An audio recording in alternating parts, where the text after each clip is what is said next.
शुभ सकाळ. शिक्षक होणे म्हणजे फक्त धडे शिकवणे नाही, तर प्रत्येक मुलाच्या भविष्यात प्रकाशाचा दिवा पेटवणं.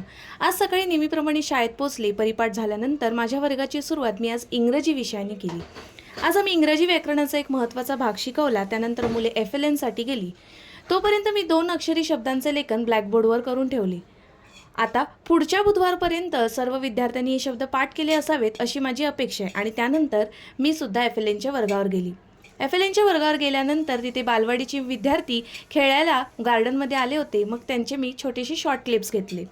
यानंतर मी 2 विद्यार्थ्यांच्या घरी भेट दिली. एक विद्यार्थी सतत गैरहजर असल्याने कारण जाणून घेण्यासाठी आणि दुसऱ्या विद्यार्थीने यंदा नवीन ॲडमिशन घेतलं असल्याने तिचं आधार कार्ड अद्याप जमा झालेलं नव्हतं म्हणून. शाळेत परत आल्यावर मी विद्यार्थ्यांना गृहपाठ दिला आणि दिवस शांतपणे पूर्ण झाला. प्रत्येक दिवस नवी शिकवण आणि प्रत्येक मुलात एक नवीन शक्यता दडलेली असते.